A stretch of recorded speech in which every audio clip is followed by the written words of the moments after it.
Okay, hello, this is Andy Sandon with a cold. So I'm just going to update this modular building asset video because I believe the other one was a bit out of date and confusing. So I'm going to give you the link to the modular assets. So I'll give you all of these photographs I've taken around York. You can of course use your own. I just walked out of the university using my legs and then took photographs of various buildings. So I've also got this picture here of Assassin's Creed Syndicate, and really I just wanted to show you the modular structure of the levels, particularly within Syndicate. It's quite obvious. You can see here that these are modular sections. What I'll do is I'll just pop over to Photoshop. So if we look in Photoshop, so these are modular sections, these are modular sections, this is a modular section. So they're putting it in stories. So for instance, I could replace this modular section. The actual modular section I'll show you is let's just have a quick look. So the actual modular section here is that section there. So I could effectively replace this modular section here with this modular section here, although obviously this would look a bit weird because then you'd have a kind of outsized window or an off-sized window on the second floor. So again, you know, you can see up here that they've actually done that. We've got a small window adjoining a normal sized modular section. So this is just kind of to show you how it's used in games. And then what we're going to do is we're just going to take this is a very similar kind of section here that I've taken from the photographs that I have delivered onto the Google Drive. So I'm going to try and build this into 4 modular sections. Okay, so I'm going to work on this section here and cut it into 4 sections. So we'll have section 1, section 2. So section 1 and section 2 will be interchangeable, as a modular section should be.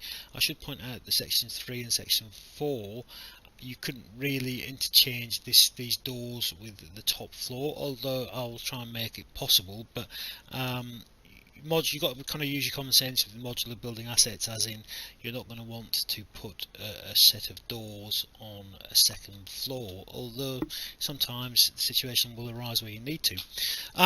Okay, so what I'll do is the first thing that we need to do is we need to make a template block, and so this is something that I can use as a core wraparoundable block that we can basically, I'm going to do it and then I'll show you. Okay, so I need to make my wraparoundable template texture. So you want to look for the easiest job available to save yourself time. So we've got some nice bricks here, but I can see that some of these are slightly angled, whereas these on this side look to be a little bit better to me. I could be wrong, but let's try this. So I'm just going to copy that. You'll note that I've turned on this little app that shows you the keys I'm pressing, in case you're getting confused. So I've copied that, so let's just go to new, create a new canvas, paste that down. So I can already see that we need to basically, I've just gone to distort there, and I'm just trying to straighten those bricks out. Okay, so let's just apply that. There is a perspective tool. I never tend to use it because I tend to do it by eye. So cheating again, let's just copy this across, and I'll try and flip it.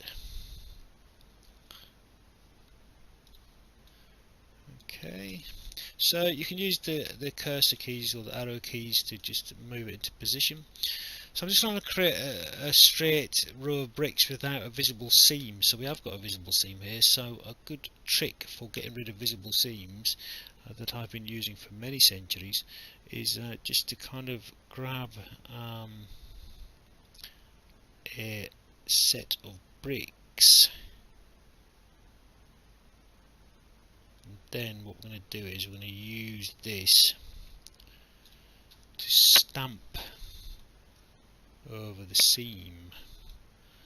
Okay, see what I'm doing? So then, just so that we hide the seam again, I'll just flip that. There's the seam. So I'm not taking as much time as I normally would. You know, this is, well, that's actually not particularly good, so let's just adjust that to get it in line.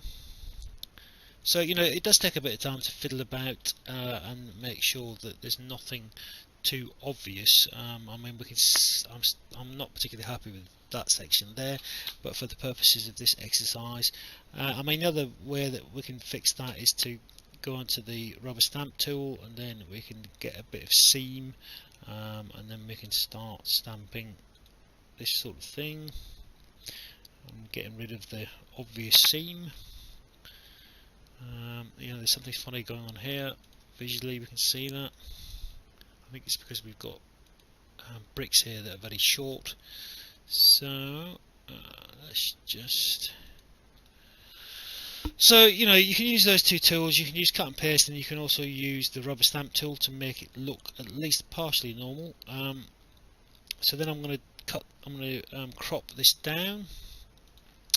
Let's just crop that down to that size, so it's kind of okay. We can see that there's pretty much horizontal lines going across the brickwork, so let's progress and move on from here. So one of the most useful tools I'm just going to flatten this so it's just one layer. One of the most useful tools in Photoshop, I don't know how well known this is outside of game development, but we used to use it all the time. So filter other offset. So really what this does is you can choose to move. So what this is doing basically, it's moving the edge of the image along in the horizontal plane, or obviously in the vertical plane if you'd like to move that as well. So using this tool we can see where the seams are. So now if we have a look here, there's a big seam, obvious seam here, and there's a big obvious seam here. So I'm just going to get rid of these quickly. Again, you take a lot more time doing this. So quick way of getting rid of that seam. So I'm taking a nice clear row of bricks, paste that in. And you'd be surprised at how much the human eye will recognise patterns. So, you know, if you move this row too close to this row, then you probably go, oh look, that's the same set of bricks. It's quite weird, but you'll see it in a lot of badly made games where you suddenly spot the texture repeating. Well, it used to happen a lot anyway, but not so much these days. Okay, so let's just do my old trick again. Again, you would take a lot more time than this. So just drag that across and put it in somewhere that doesn't look too ridiculous. Okay, so now we've got a bit of a ropey seam here. I might just get rid of that using that. So we want the opacity up and we want the brush size down. So, and then what we'll do is I'll try to get rid of this horrible seam. Not quite as easy as I hoped. I might just grab a nice piece of masonry up here, stick that in. So again, that isn't really going to work because obviously the bricks are different sizes, but that's actually less obvious than this weird line. So now if we go back to filter other offset, and then we just minus out the values we had in before to get it back to the original position. So this is all fine, and then if we just try moving it horizontal and vertical to look for seams, there is a seam here, but let's just, for the purposes of this exercise, ignore that. Okay, so and make sure when you're resetting it that you get let me just, so 25 pixels down, 20 pixels down. So what I'm doing here is I want to make sure I've got masonry at the top and masonry at the bottom, so that these will wrap nicely. Okay, so that's that. So what I'm going to do is I'm going to save that. Let me just check, always check that it's flattened. Okay, so let's save that as brick template. Okay, and we'll continue. So what you'll see now is that I can use this. I just copied my brick template into a new canvas, so we can now use this. Let's close down Mr. Assassin's Creed. Goodbye. No, I don't want to save. Thanks. Brain not working. Oh, goodbye. Okay, so I'll show you now why I've created this brick template, because now what we can do is I can take, you'll notice the brickwork is arched above the window, so I'll cut it here. In fact, I'll probably just get a polygonal lasso tool and then I'll drag that along, because I think we are slightly in perspective here, so it's narrowing towards the top of the window. And so in my Untitled canvas with my wraparound or brick texture, I can then paste that in. So basically, that's a bit rough, but so if we go to the eraser tool and then make sure the flow isn't too crazy, and then what we can do here is we can just merge it in basically. So we've got some crazy brickwork going on down the side here. So again, it's just a case of fooling the human eye, kind of trying to delete the patterns out. So I could take that right up to the window if I wanted. So you can see this looks stunted up the top. I mean, I might just take this layer and distort it slightly, so that we're getting it a bit more square, so that looks a little bit more normal. We do have some weird shadows around here, so I might just try and cut these off. You'll note that I'm on the top layer here, what I've pasted into, so I might just delete that. So you don't really want shadows within your textures, although that actually looks weirder with the shadow cut off. Okay, so let's just call this let's call this so it's because it's a 7 as a PSD, because I haven't flattened it. Flatten image, so let's go save as, and then let's go brick template with window. Okay, so you can build up a library of textures that will become your modular pieces. Okay,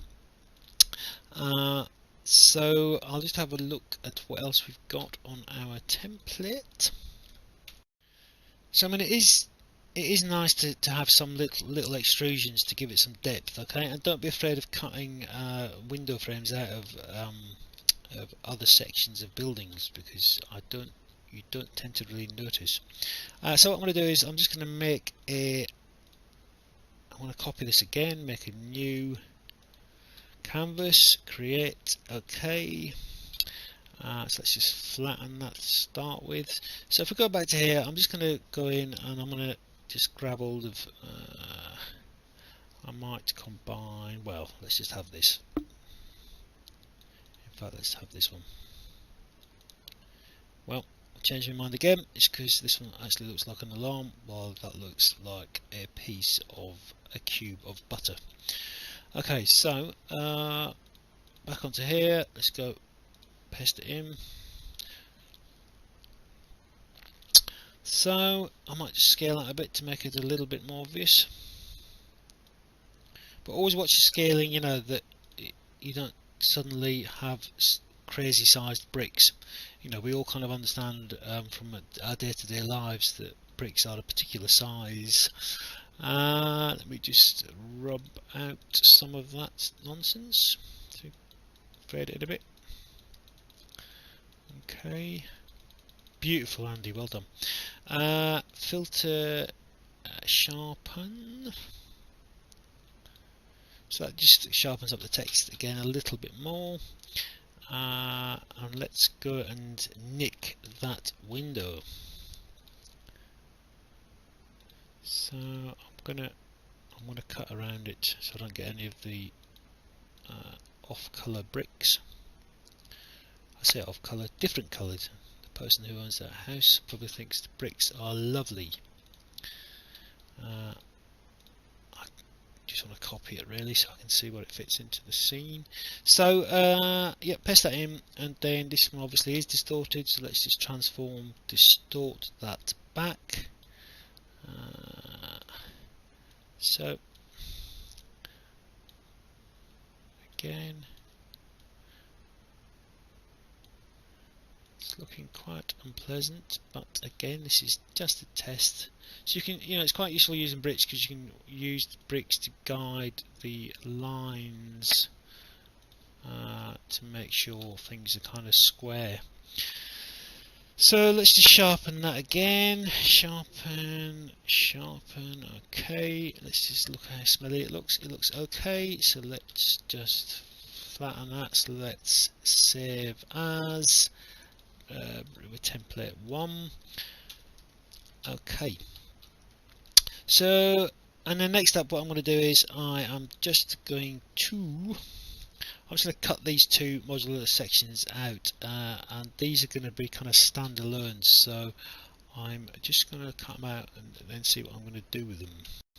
Okay, so this bottom section is nice because we've got some nice, we can extrude this door in, but bear in mind that unless we actually fully UV map this, unwrap this properly, this is really just kind of a background scenery, because if we're putting a planar map on this, you'll see stretched textures here. So this is the kind of thing that you'd have in the background that the player couldn't really get to. So in a driving game, something like that. So I'm just going to cut these out. So really, what we want to do is this is flat. We want to get the flat section, and we can dodge that. We want to get the flat section. Again, here we're going to use this tool because we've got perspective issues. So that's the flat part.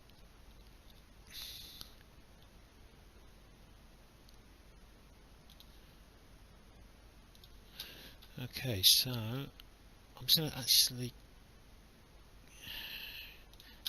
Okay, I was going to cut it, but it sometimes causes issues when you.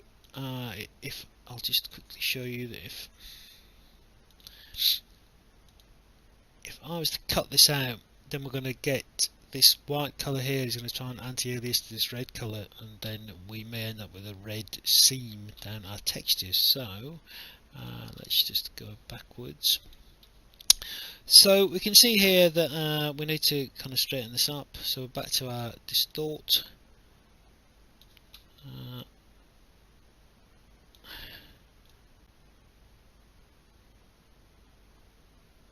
Okay, so I'm trying to make sure this line here is horizontal, which it isn't. Okay, so that's about right. So we'll note there's a gap down the bottom. So what I'm going to do is I'm just going to crop this in. I mean, yeah, again, you want to straighten this up using distort or even the perspective tool, and certainly this line here, but for the purposes of this exercise.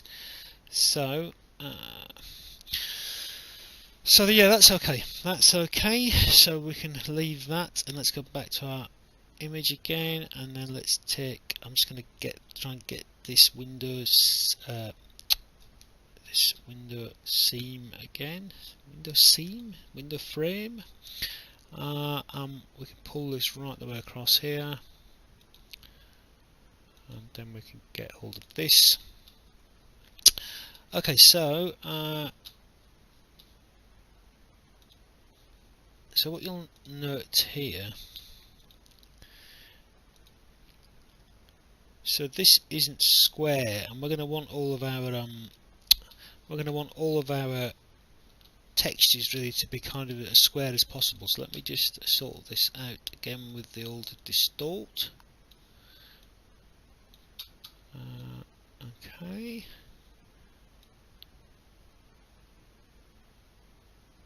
It's snapping, which is a bit irritating, but you can turn that off. So Yeah, it's okay. I'm going to turn that off in a minute. Right, so here's just a little tip that so let's just flatten that. So let's have a look at image size. So your image size is 896 by 1091. So if we take off the lock and then just put that in at 1000, you'll notice that things like doors, you can quite easily get away with stretching them without really noticing any difference. But that means we've got a better, a squarer texture. So I'll just save these out. Let me just make sure these two are aligned. So what I'll do is let's flatten the image there, and then image canvas size. So canvas size here means I can anchor this image to this side of the canvas, and I'll stretch it this way. You'll see what I'm talking about in a minute, even though I'm confusing myself.